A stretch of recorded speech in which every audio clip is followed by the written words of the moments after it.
A very common question I come across is, should I stay with my twin flame or not? And the reality is that you have a very different question underneath this question. That there is some kind of an inner struggle within you, that the relationship is not what you expect to be, and you are looking for an external help to give you some guidance or help you to decide what to do. So your real question is this: should I stay in my current relationship or not? And deeper than that, how to know if I should stay in a relationship or not? And I took the term twin flame out of the question because it doesn't matter if your partner is a twin flame or not. It doesn't matter even if your partner is Brad Pitt or not Brad Pitt. If the partner is abusive, the partner is abusive. There is no excuses. It doesn't matter what label the partner has, how piercing blue eyes he or she has. The key question is if that relationship is healthy or not, and does that relationship have the possibility to turn into a healthy long-term relationship. And in reality, we all go through this struggle. This is a very difficult inner struggle that maybe we end up going to fortune tellers. Like I've done that as well. I read a million horoscopes and I've done all sorts of crazy things when I wasn't sure.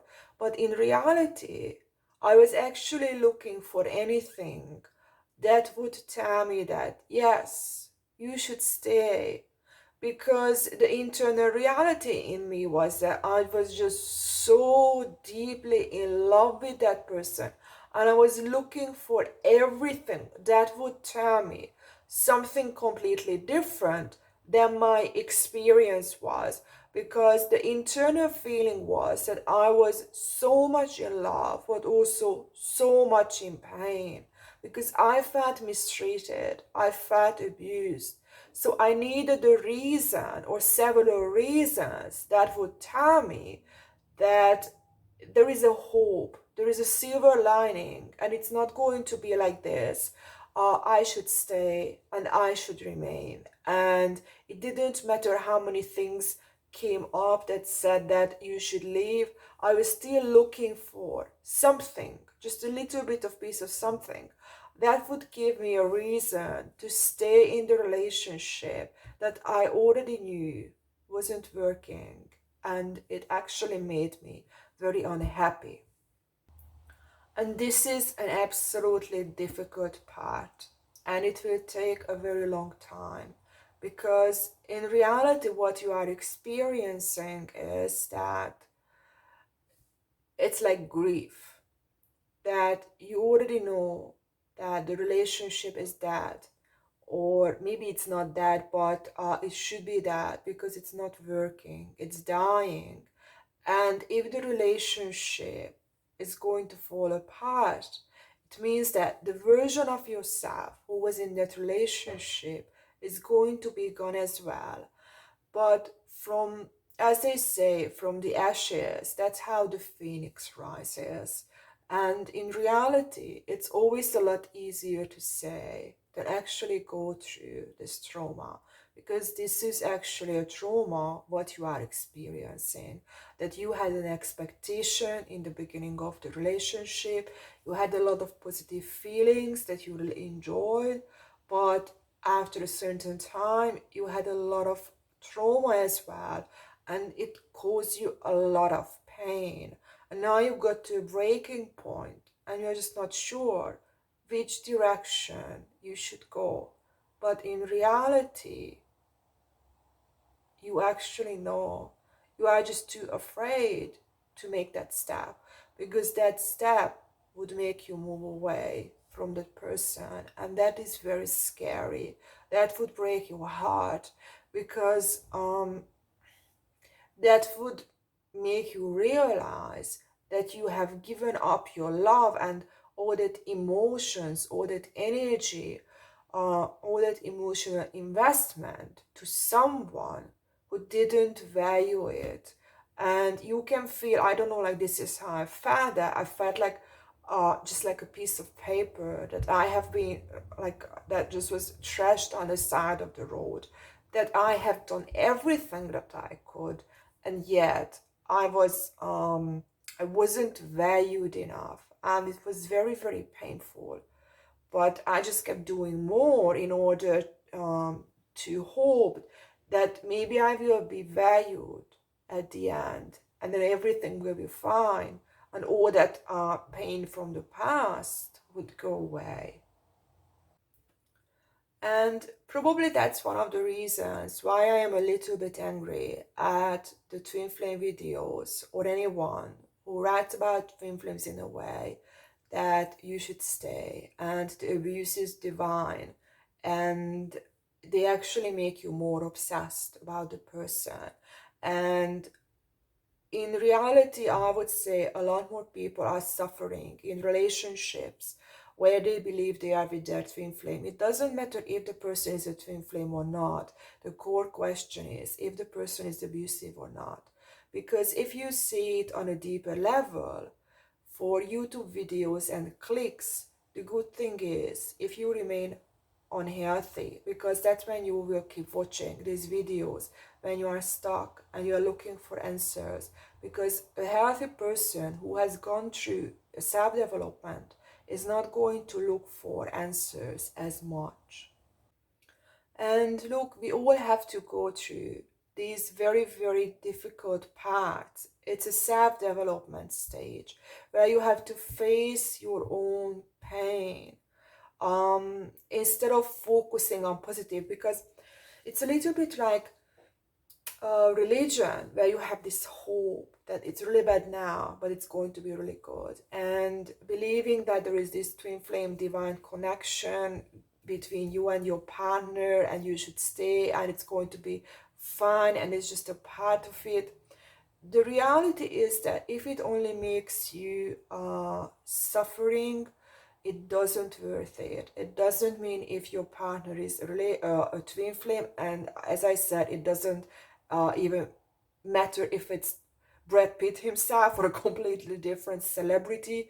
The key here is that you are in pain, and sometimes you have to be on your own. So sometimes you have to break up. It happened to me before, and actually when I was on my own, I started to look into different things, and I was forced to go through my own pain and process it instead of focusing on what should I do with the partner, what should I prepare. And I was really just on my own and sit with my own pain and try to look for things, what to do, how to see. And I looked into many things. So I didn't look into twin flames only. I looked into anything that was related to relationships, because the problem was coming from a relationship. And this is what you can do as well, that you see the same thing from very, very different things. And I always recommend the one thing that helped me the most. It doesn't mean that it's going to help you the most as well, and it's going to be the 4 attachment types. And if you are watching this video, you are most likely to be the anxious preoccupied attachment type, who is the twin flame chaser, or can maybe identify as an empath or codependent, because the relationship has the most value in their lives. That's why they suffer so much, because there is nothing more valuable for them than the relationship itself. That's why a runner or a more narcissistic person can go away and really focus on the work and shift their focus a lot easier, because their value system is very different and they can change it a lot easier compared to someone who is very deeply attached to this attachment system, where the emotions are and also where the pain is deeply stored. And the truth is that if you are supposed to be with your twin flame, or it doesn't matter who you are with, life is going to give that person back to you. So you can be on your own and work on your own. And if you're meant to be together, you are going to be brought back together. You just have to be patient. But maybe meanwhile, it's better if you are with someone else. Twin flames are not like, okay, we meet and it's going to be forever and ever and ever. It's like you break apart, you work on your own, and maybe you meet again not that long later, but maybe it's going to be a different lifetime. You do not know that. And meanwhile, all you can do is that you believe that it's going to get better. Because I know this time is very, very, very difficult. And for some of you, it's going to be a lot worse compared to other people. And the positive mindset is that self-belief is that you are going to find someone who is going to value you a lot better. But until then, first you have to find yourself who is going to value you. Because if you don't value you, if you don't respect yourself, if you don't love yourself, you won't be able to expect the other person to do that for you. So what it means is that you create boundaries within you, that these are the things I allow in a relationship to happen, and these are the things that I'm very strict, that it doesn't matter what happens, I'm going to detach from the relationship. And this is how you can protect yourself from abusive relationships, that you realize your self-worth. That is a part of your self-love as well, that not all your attention and all your focus is going outside of you and the partner, but also you give it to yourself. So it's not like I give all the love to you, so you give all the love back. No, you give love to yourself as well, and you give love to the partner as well, but to a partner who appreciates you and who can love you for who you are. And when you actually respect yourself, when you love yourself, when you have certain standards that you expect in a relationship, you are actually going to feel attracted to very different people, and you are also going to attract very different people into your life who can make you happy, because they are going to be a lot healthier than the partner who didn't respect you and made you feel very, very, very hurt. See you in my next video.